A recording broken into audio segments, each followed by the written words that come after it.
The end of the world was nigh, so they stopped eating, hoping they would meet Jesus earlier. The story behind the initial discovery of a few bodies in shallow graves in March of 2023 in the Shakahola forest in southeastern Kenya. What followed, though, shocked the country. A large-scale search discovered over 450 bodies, spread over an area of 3 square kilometres, half of them children. It wasn't long before a link was found with the Good News International Church and its well-known preacher, Mackenzie. He accused of encouraging his flock to cut themselves off from the outside world and to starve themselves to death. Mackenzie and around 30 other defendants were charged at the start of 2024 with the murders, the majority of the corpses still unidentified. Mackenzie has pleaded not guilty. Fears remain that the cult is itself still operating. A number of new disappearances has led to at least 30 more bodies being found, their deaths being linked to a priestess believed to have been in contact with Mackenzie. So despite the horror uncovered, how can it be continuing? Bastien Renouil revisits the Kenyan cult scandal for France 24.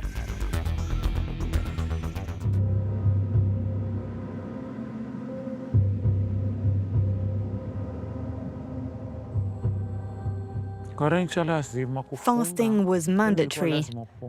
Once we stole some food and were beaten for it. In the forest, when someone died, it was a celebration. We weren't sad. No one was allowed to leave that place. If you tried to escape and they caught you, they killed you. I think my story with Mackenzie was simple. I was his personal assistant. 4 human bodies were carried with a polythene bag. I went to the office. Another one was a small, it was like a kid carried. There's someone called Tyson who was the security there. Yes, he told me, do your work.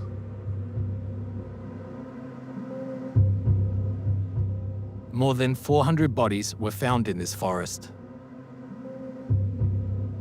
To meet Jesus, followers of the Good News International Ministries of Pastor Mackenzie starved themselves to death here. This human rights defender was the first to raise the alarm. So exactly here now, this is the place. We came for the first time in April 2023. This place had 3 houses. One was there, the other one was here, and the other one was at the further end there. So there were people living here during that time of the massacre. And that was the beginning now of the whole exercise to come to this place and start the rescue mission and also identifying those graves that were here. Victor Caudo discovered a dozen such villages in the area. Since then, the shelters have been destroyed and the graves erased by police. Before Victor's intervention, authorities had done nothing to stop the massacre. There was this one pastor called, who was an assistant pastor to Mackenzie. It was called Pastor Titus. He came with 3 other men. So they came there to give us information about what was happening here. And why they came to our office is because they had reported in several police stations, but nothing had taken place. So we went to the police also to ask the same thing, but they claimed there was no sufficient evidence to take their police from the stations to this area. When Victor brought the case to light, it caused a national outcry. Police finally intervened and arrested the leaders of the church.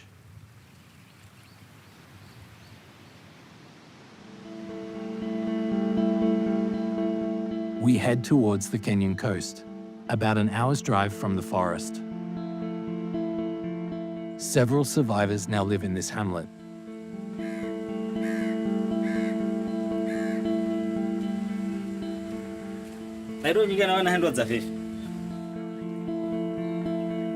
Carol had joined the cult, hoping to heal her seriously ill granddaughter. And in the church, I could never have imagined that such things could happen. Those who believed in the true teachings of the Bible managed to escape. But those who were brainwashed by the sermons didn't realize anything wrong was happening. He was sent to earth to swallow our souls. The Satan mentioned in the Bible, that's Mackenzie. A few meters away, Victor recognizes another man, a former personal assistant to the cult leader. The man used to make deliveries for Paul Mackenzie, including the plastic bags used to bury bodies. He fears being accused of complicity and now lives in hiding. I really want to know what is going on. I didn't want to ask because you can ask your boss, is these two stories true? Yeah. The stories I heard were not good stories. I didn't want to believe. After I heard that he's massacring people, I had to back off because I didn't want to be associated with that. It was the money that drew him in, earning the equivalent of dozens of euros a day. But like the other followers, he too was manipulated by talk of the apocalypse.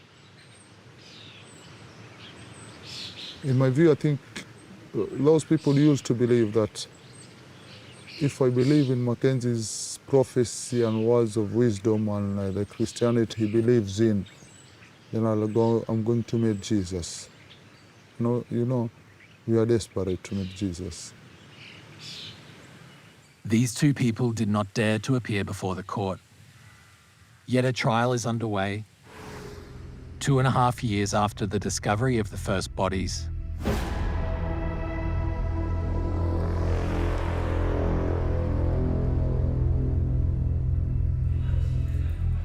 "92 people have been charged.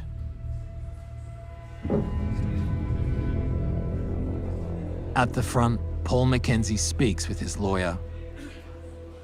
Behind them, the co-accused fill the courtroom.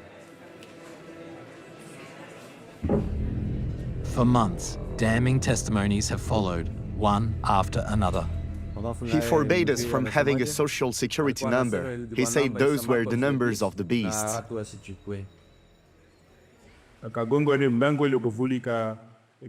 We broke down the door of a hut. Inside, there was a boy sitting and another lying on the ground. The one on the ground was dead, and the boy was in shock. Paul Mackenzie stands accused of murder, child torture, and even terrorism. He stands by his sermons, but has pleaded not guilty. Invoking freedom of religion, Mackenzie's lawyer argues that the followers were free to interpret the preacher's words. I feel like the freedom of religion is under attack. I feel like the government is again being reactionary because it is at this stage that they are trying to come up with a task force to give ideologies on how to regulate religion. Who is responsible for a decision made after preaching has been done to you?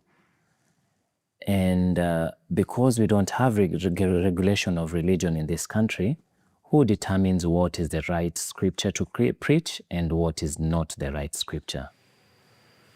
Enshrined in the Constitution, freedom of worship is absolute in Kenya. But the Shakahola tragedy has prompted reflection on this principle. According to the defense, the trial must first and foremost address a social question.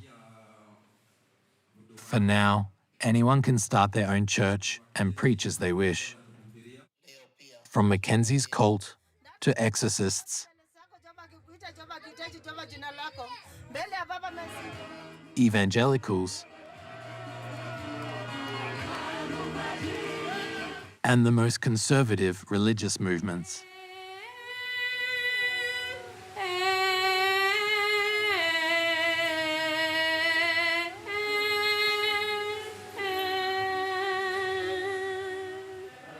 the Legion of Mary celebrates Mass in Latin. Domine nostrum Jesum Christum, custodiet anima men vitam aeternam. Amen. Corpus Christi. Its followers pray to an African Jesus.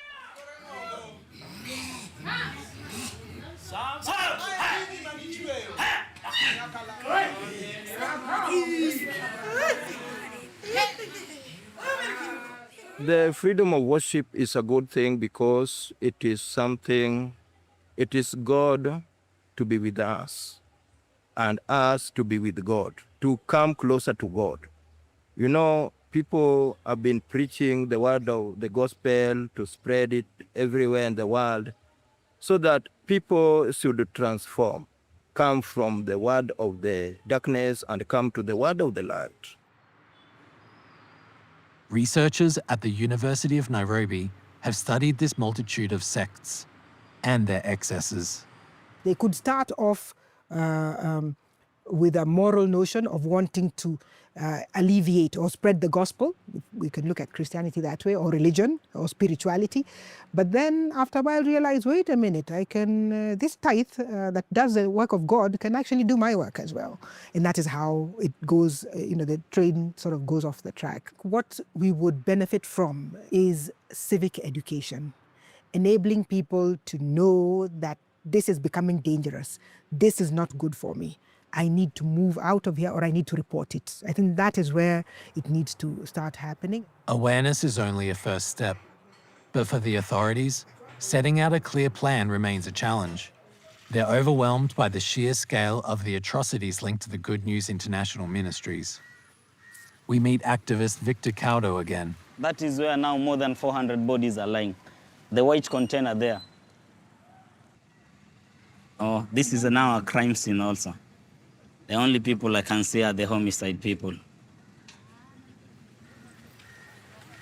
Because the morgue lacked space, refrigerated containers had to be brought in. This has deeply embarrassed the local authorities, overwhelmed by the number of corpses. They're still doing the cross-examination with the DNA that they collected from the relatives. But now, 2 years down the line, they can't even match more than 50 of the bodies. So the bodies are still stored here, just waiting to see if a day will come for them. The case is not yet over, and already another one is emerging. A new mass grave has just been discovered. Victor takes us to Kwabinzaro, only a few minutes from Shakahola and its 400 corpses. Still a crime scene, as you can see.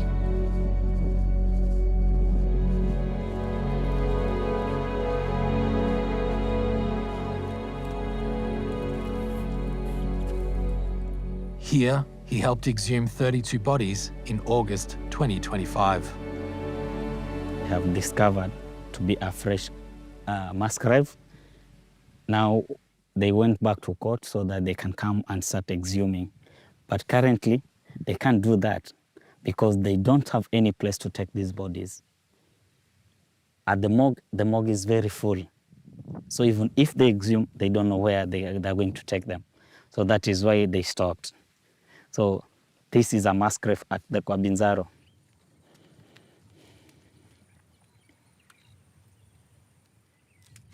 For the authorities, these new deaths are linked to the Good News International Church, even with its leader behind bars. It's a stark sign of failure.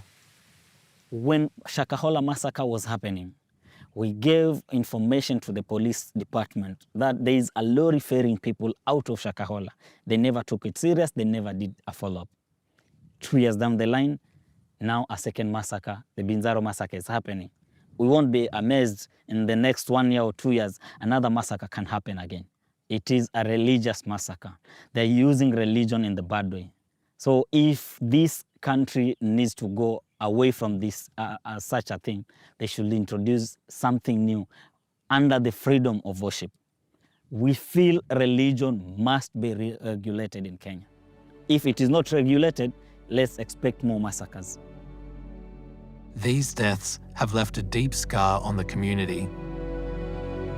While the Shakahola trial is expected to end before the close of 2025, many of the victims are still waiting to be identified. It's an important step that will allow families to grieve. It will also be crucial to better protect believers in the future, to prevent further tragedy and help Kenya begin to heal.